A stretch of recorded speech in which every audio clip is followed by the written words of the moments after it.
Welcome to Bikers and Backroads, a podcast about all things Harley-Davidson. We're your hosts, Jason and the Big Z, so sit back and join us as we go into this week's episode of Bikers and Backroads.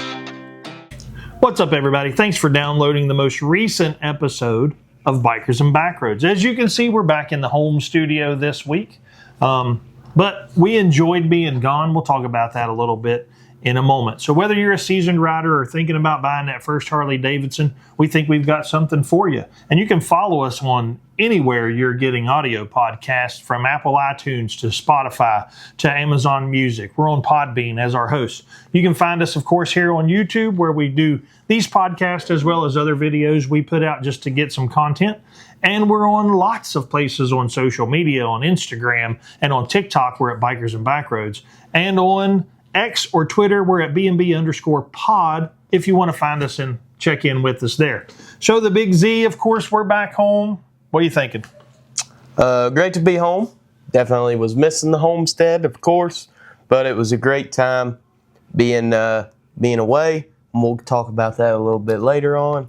So yeah, we have a little tie-in here. Our first comment from last week, and one of our strongest comments when we talked about the one question of, would we trade living where we are now to move to a place where we could ride more versus where we live now and we deal with weather that has really good riding? Would we trade it? And a lot of my thoughts on that answer was, it depends if my family can go with me. Mm-hmm. So one of the comments that came in this week was from some family. I have a cousin I'm really close to down there. He lives in Tampa, Florida now. And he's new to getting into biking. Like, he is really doing some research to getting into biking. He's bought a helmet. He's trying to discover what his best thing is and what bike meets his needs and all that great jazz. And we're so cool about that. But he said he doesn't regret moving his family to where the weather's nice all the time, other than he misses getting home for local football games and some quick interaction family things.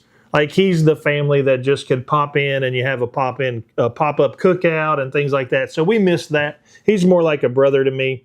And I would like to refer to him as KD the MC. And if you guys are into martial sports at all, or anything martial athletics, he hosts a podcast called the Thundercast. So go check those guys out. Katie and Russ do an awesome job. They hit it from multiple angles, man. It's really good over there. So I was glad to hear his opinion is, other than missing a few little things and popping in and out of town. And he flies in a lot and does things. He's active with the university and things at Marshall. But his take of, he doesn't regret moving down there, but his whole immediate family is with him. Like him, his wife, his son, his daughter-in-law, now a grandson. They're close. So I, too, if I could take both of my kids and my wife to where our lives are very much the same, I wouldn't mind relocating. And like you said, being different places is really cool, but we missed home. And not as much home, my physical home of where this is, but home of where everybody in our house is our people. And we had a great time away, and I'll let you talk about that in just a second. But I think his comment to me sealed up my answer even more. I love the riding we have here, but I love the people in my life as much as any twist of the throttle or hate it more than any shovel and snow and things like that. So that being said, what's your take? I mean, you hear Kenny's comments, the KD, the MC. You're free to use that, brother. That's the greatest moniker I can come up with. I mean, what do you think? I mean, he's new to riding, and he's in Florida. What do you think about that? He's not even into riding yet. He's trying to get into riding. He's really doing this with the right due diligence. Yeah. I want to fly down there when he gets his first bike, and I'll rent one, and we'll just go rip. I don't even care. Oh, yeah. I don't know. I love to ride. I would love to ride more often, but at the same time, it's like we have such good roads here that I don't necessarily want to trade it. So I think I would be in the same boat as you, because I do love the little 20 or 30 minutes if that's all you got. And down somewhere else, that would make it to be a lot more of those abilities. But I don't know. I just wouldn't want to give up what we have, I guess. I'm the same answer as you, really. Down there in Florida, you've got weather that you can ride more often. And if you're new, that's going to give him more seat time. Yeah. I think he'll be able to hone his skills. I think if he finds some people that ride, he'll be able to get better faster. Because, he could ride to and from work. There's some congested areas down there, but let's just tie this in. Last week we were in Florida bass fishing. We hooked up the boat, loaded the truck, took off to Florida to bass fish for a week with family. My father-in-law, uncles, cousins. There were 6 of us that fished out of 2 boats. It was great. The weather sucked for fishing. Florida's in the middle of a cold snap with a 10-day north wind blowing across all those lakes. And everybody we encountered fishing in Florida was from Kentucky, Ohio, West Virginia, Connecticut, Maryland. Everybody up north. Everybody in Florida that we encountered said we were crazy for fishing down there because the weather was so bad. No locals in Florida were fishing because just the conditions weren't conducive to being very consistent on the water. So, KD, I'm sorry we didn't get to hook up with you. We were hours from where you were. I would love to have said we could have hooked up midway, but we fished from daylight to dark every night. That was the plan. We had some rough weather. We drove 6 hours, even in the state of Florida, to fish some trophy lakes, like bucket list lakes. We're coming back down in a couple weeks for some Marshall cheer events, and we're going to hook up with you guys, I promise. So shoot us a shout out. If you are somebody else that watches us from Florida, give us a shout out. We'll try to meet up or something if you want anything from us or want to meet us or whatever, but that's neither here nor there. I kept trying to get a window to call and say, hey, let's meet for dinner. I'll come to you or whatever. But we're a couple hours from them. So he works and he has a family and it wasn't planned. And it just was tough. So if you're seeing this, don't think I was in Florida in your back door and I didn't call. I really wasn't in your back door. We were hours away. But you're also my brother, my family, and you understand how this is. When you shoot into town, you shoot me a message and say, hey, I'm going to be in town. If you hear about it, I'm not avoiding you. I just don't have time. And I get it. That was us. So we were in Florida bass fishing. We even posted a show from a secret location, which was the house we were staying at. We did a lot of driving around to a lot of multiple lakes in the middle of nowhere.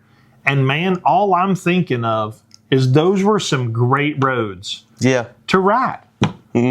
So if he wants to start riding and where he lives, if he wants to ride in the metroplex of that area and get used to being around cars and get the nerves out, great. But if he wants to find, there are all kinds of 2-lane roads and back roads throughout the middle, central, even towards the coast of each side of Florida, that you can just go do a loop. We traveled in a big circle and triangle the whole week until we just took off on a big adventure. And we could have even went on the big adventure and never hit a 4-lane road. Yeah. And those are great roads because you've got a speed limit, a posted speed limit of like 40 and 45 mile an hour, which is going to feel like you're flying on to a newer rider that has any sense about them. So that gives you a lot of space to get comfortable on your bike. They're not going to be high traffic. So if you are still trying to work through some comfort levels and don't go that fast or working up, that's great. If it's nobody behind you and safe to do so, you can always practice like 4-way stops or something. There's going to be stuff that's like palm branches. That was something we kept seeing as palm leaves would be laying in the road. And they wouldn't be big, but that's something that would give you the chance to practice like obstacle, evasive getting around stuff. evasive stuff and be perfectly fine. And just things of that nature. There's good ways to practice, and there is a lot of straight road in that, but there's also some big sweeping turns. There's there were some tight spots that you're still taking at speed, which is good. Maybe not as much around here, but the opportunities there were great for riding, whether you're new or years of experience. It would be fun to ride down there. You could pop out 4 or 5 days a week and do an hour ride and not hit the same roads other than coming in and out of your neighborhood. You can go quarter of a mile and say, I'm going to turn left. Yeah. And you're going to go out in the country where we were. I mean, and where he is, I'm sure he can head towards the middle part of the state and find the same thing. Here, we can turn out of our neighborhood, and I mean, everything around us is two-lane road if we want to ride two-lane. So we can also hop up on the interstate at any time and bomb somewhere and then hop off and be on a two-lane that we know. I just think that gave me a perspective. One, hauling a boat trailer out some of those roads was not the most fun. It wasn't hard at all. No. But there are tight turns and four-ways out in the middle of nowhere. You just come up and you're hanging a 90-degree turn, or your road ends and turns in, it tees off into a whole new road. And it's sandy on the side. There's a lot of shoulder, but it's soft sand. You don't have very good service for your phone out in the middle of that area, so you got to be careful and let people know. I guess our safety tip there would be, if you're going to ride in Florida, let somebody know you're riding. Let them know, especially central part kind of the state, what your route's going to be. Yeah. If you're new to riding, I think of KD. If he's going to be new to riding and he's going to take off on a ride, he should tell his wife, "Hey, I'm going to be here. If you don't hear from me, this should take me about an hour and a half or an hour of a loop. If you don't hear from me, travel this is my route," until he gets it down. If they can follow each other and his service is better and he can Life 360 and she can see him, that's fine. But we always say, hey, we're going here. And we do Life 360, and where we ride, we usually have good cell service. But my wife will call. Yeah. Where are you? You're stopped. What's up? We pulled over here to get a drink. Okay, I'm just making sure you're not broken down. Do you need me to come get you in the truck? What's up? Yeah. Where are you? When we were stopped fixing your shift lever, she sends me a text. Why have you guys been sitting still outside of Hamlin for 20 minutes? I didn't get the text right away because my phone was on my handlebars and we're working on your bike and stuff. But when we get to the shop, it's another text. Hey, I saw you started moving. What's up? Yeah. That stuff's fine. But when you're in some of those areas, it's just good to let people know what your route's going to be.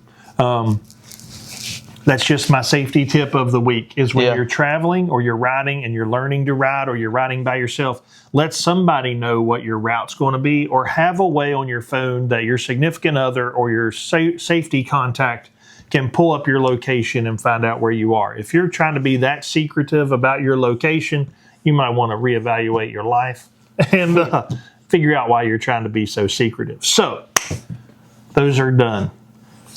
Part number 2 here. The RMCR runs. All right. Dude, so there's another content creator out there that uploaded a video this week that goes really in depth on the RMCR. Blockhead Moto. Yeah. If you guys don't follow Blockhead, he's a cool follow. He gets involved in a lot of Harley corporate stuff. They invite him for rides. He also does some end-to-end stuff. He's married to a lady that was part owner of an end-to-end dealer. Yeah. So, I mean, he doesn't shirk the bikes. He gives you good content. He's also a builder. Like he builds and does some cool bikes. He did a great, like a knockoff, or he took a modern day Softail, a heritage Softail, and turned it into like a 36 knuck throwback for Born Free. It was great. But Blockhead did a video this week, and I'll let you finish. So they went in depth on the RMCR with the head designer. They started up. They showed it running. And right now, the bike is a one of one and not going to be ridden anytime soon. But it will be traveling to the locations and be displayed like at Moto America events for the King of Baggers and Hooligan series. And the Super Hooligan, which is very fitting because that bike is built on the Pan America ST frame. Yes. So it is it's a Pan America frame, but I'm sure it's probably to fit that body kit on there is a little bit of subframe and things of that nature.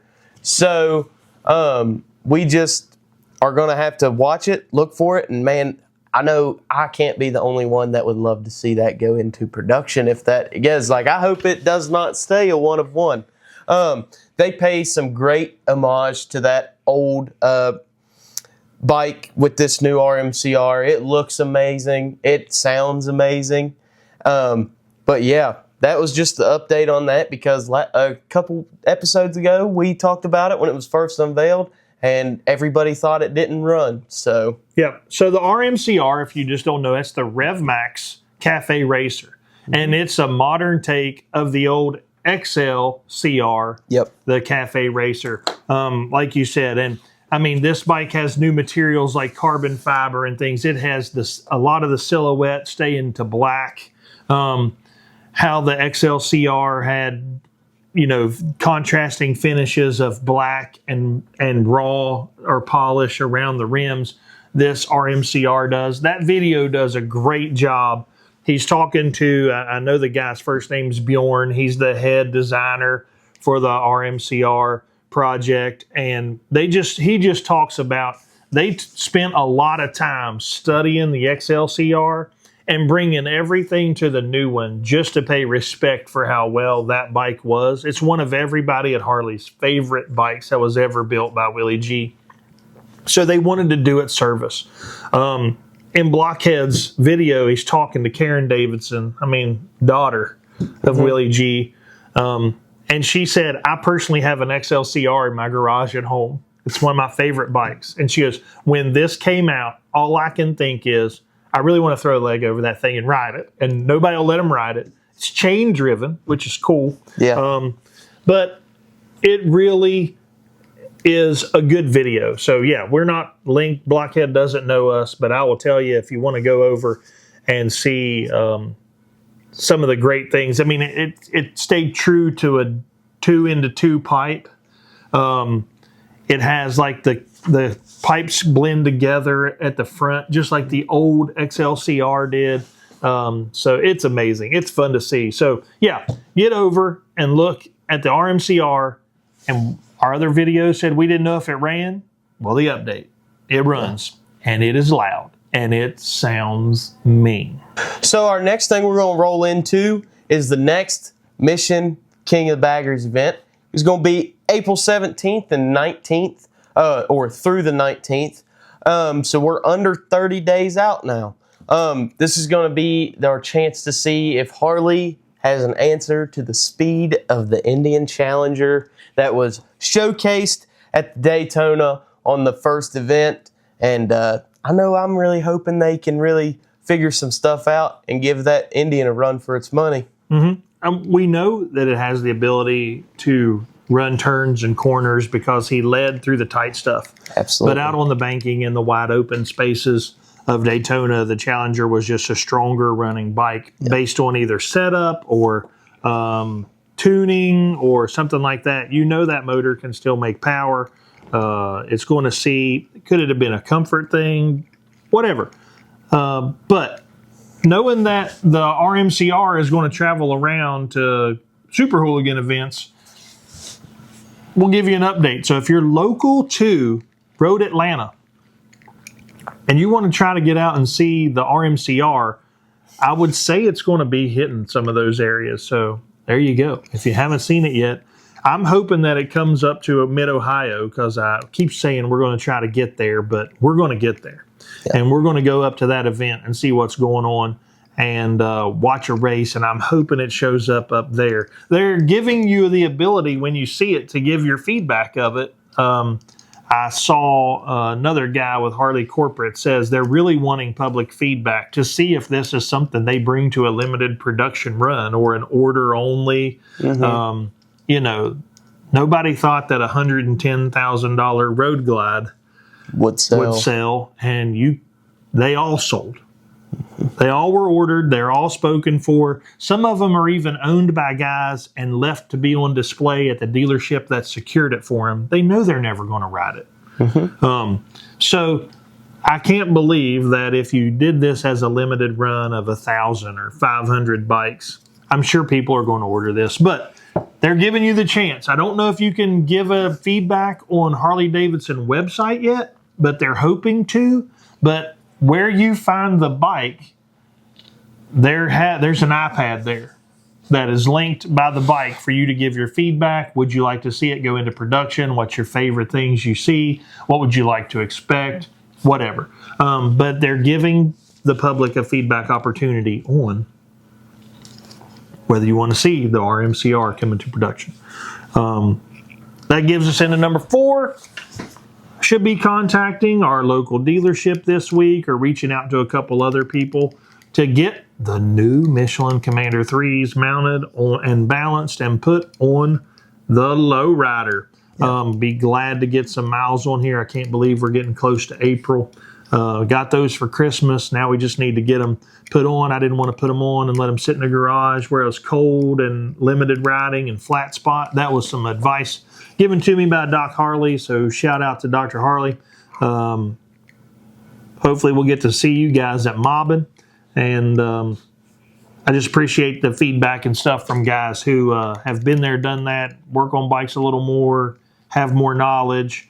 But yeah, we got to get them mounted and balanced and put on. I'm going to call a couple local shops around here too to see if it's easier to take my bike and let them have it and do it in a day, or easier to put it on a jack in the garage and just take off my wheels and drop them off and pick them up the next day after work or something like that. So we'll see what's up. It may be easier that way or whatever. So still waiting on some feedback and doing a little bit more research on the Shinko 777s, or because that's definitely a tire that I'm super interested in. Like I mentioned earlier, I liked the performance, what I'm hearing about the performance out of them, what I'm reading. I know the longevity is not going to be as long as those Commander 3s.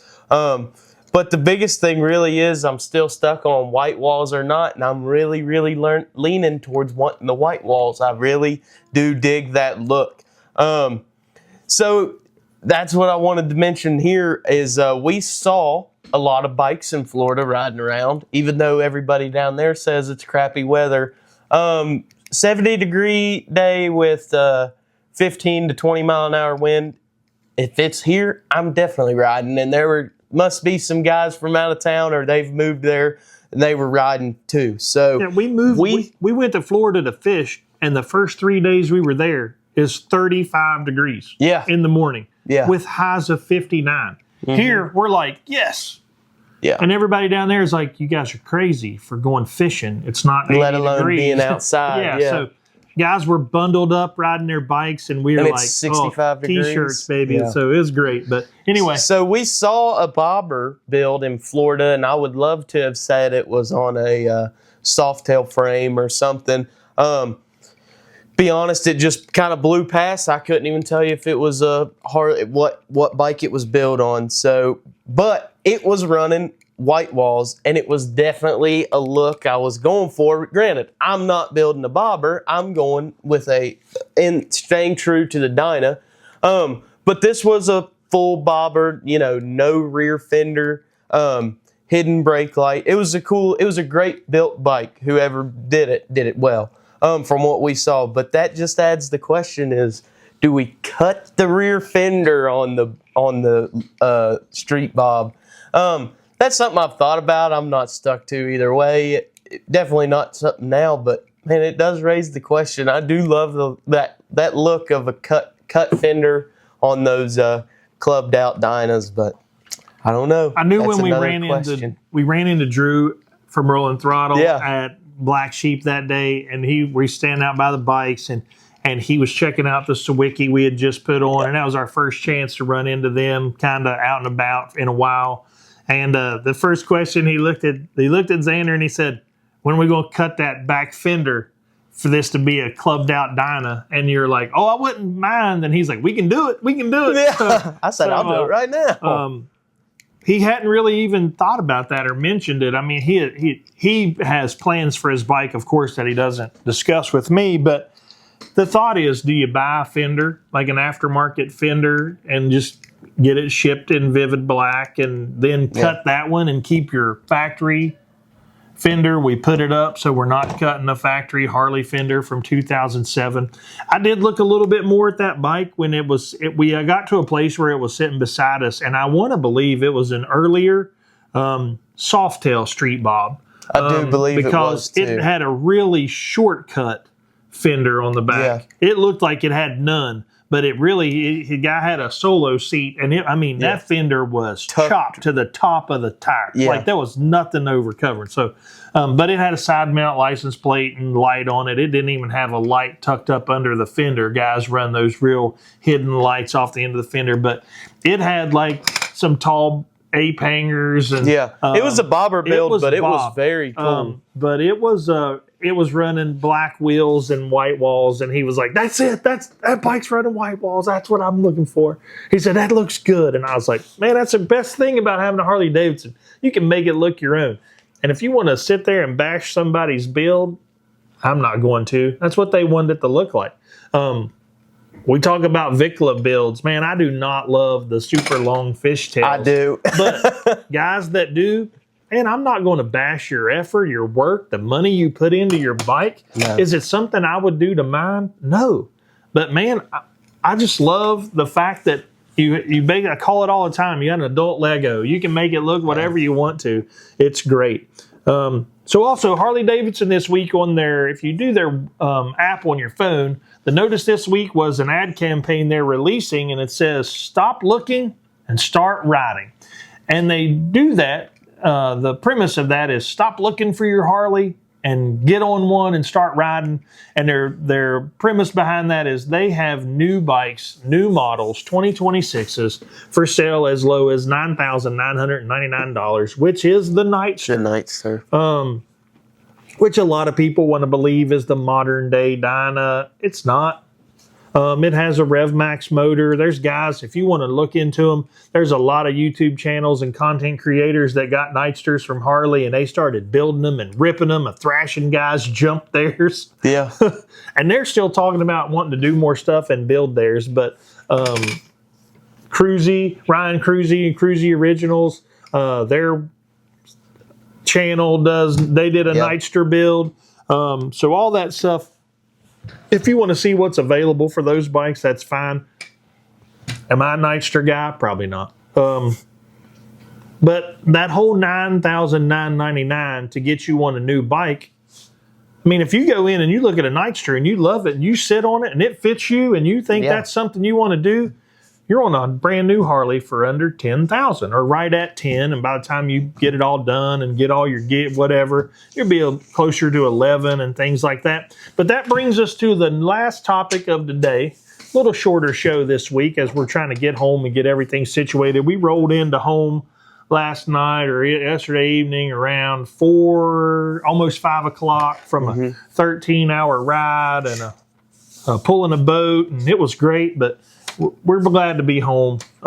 There's a lot to be said for routine, wherever your home is, and whether your people are. There's a lot to be said for routine. So we had a discussion while we were doing. So tell them what we're going to bring next week.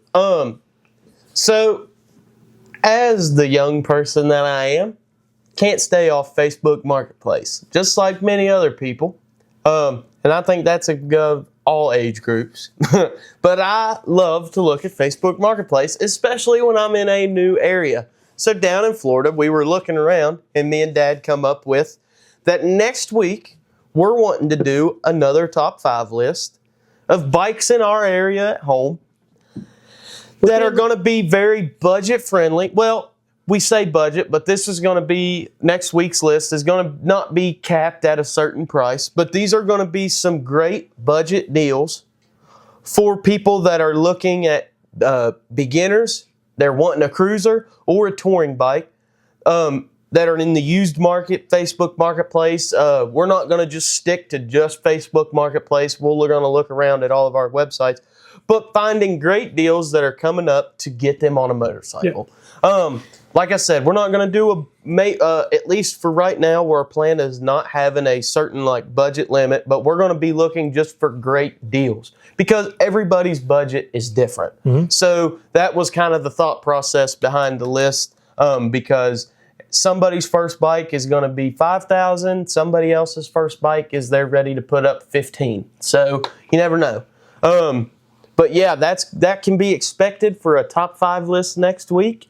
I think we're going to find some pretty good deals. I loved doing this the last time we did it, and I've talked about this should be something we can do pretty regularly because there's always good deals, and people think motorcycling, especially in the Harley-Davidson world, is you got to put up big money all the time, and I think that is just a very big lie that is told. I mean, I was a broke high school kid that found a great bike that I ride now and love it. And I still have a hard time trying to tell myself I would get rid of it to buy a brand new one. So, yeah, I'm just, this is something I would love to keep doing, and we hope that y'all enjoy it. So we'll definitely want your feedback on that next week. But that's all for today's conversation, guys. Thanks for joining us and listening. Remember, you can find us on anywhere you get your audio podcasts. You're looking at us, so then you've already found us on YouTube. We're going to be putting out all our podcasts and other videos here. We're on social media, so Instagram, TikTok, Bikers and Backroads. On X, we're B&B_pod. Be looking at stuff we're putting out on there. And then we'll just hope everybody stays safe. We're coming into some good riding weather, so we'll holler at y'all later. We're going to try to keep our bikes within 150 miles of us. Oh, yes, and then I'm going to let Xander compare that to some of the same deals that he found down in Florida, because I'm sure he put some in his mind. But we did see a significant price difference in area because of volume of used bikes being available in areas. But like I said, 2026s are out. More and more people are going in and buying them. They're getting offers for trade-ins that they're not loving the offer, so they're dumping their bikes for private sale in and around the areas. So I think we'll be able to put you towards some good used bikes. Plus, I also love to keep my finger on the pulse of what used bikes are going for in this area. Because you may be thinking, I'm going to buy a used bike. Like I said, that, or like you said, that could be in a budget. I may be looking to buy a newer bike, but a used bike of a year old or 2 years old that somebody bought and it's not what they want, or they decided they don't ride and they want to let it go, is cheaper than I can go into the dealership and get that same bike that I'm looking for, and nothing's changed between model years. Yeah. And that's still, in my mind, that's a good deal. Yeah. If I want to go that route and buy that bike. So that's where we're coming from. Dude, there are some new to you bikes out there that are brand new bikes. Yeah. They're not even broken in yet. And it's just people buy them and something happens. Medically, their life changes and they just need to move on from their bike. And those are some really good deals sometimes you can get. Those people are happy to get out from under them because they've called the dealership and they're like, hey, if I come in and sell this to you guys, and they're not going to get the money they need out of it, and they're just wanting sometimes just to get out from under it from what they've paid for it. And they've already eaten a lot of the depreciation and made a year or two of payments or put money down or paid cash, and now they're like, I got to get out from under this. But that's where we're coming from for the top 5 list. So don't be concerned. We're not going to just do beginner bikes. Because if you've ridden for a few years and you've been off your bike and now you're ready to get back in, you're not a beginner, but you're still looking for a good deal to get on a used bike. So we're not just pigeonholing ourselves to, beginners or cruisers or touring. We're going to look for what we think is the best 5 deals for us in our area. And he's going to look at different things. We'll have different bikes, I'm sure. But that being said, that's where we're going to go. We're going to try to keep that fresh. That's some of the best feedback we get is our top 5 lists. So we're going to continue to grow with that. We're just dumb enough to keep doing what people ask us for. So if this is our niche in the area, we're going to be there. So you riders be safe, and we'll see you next time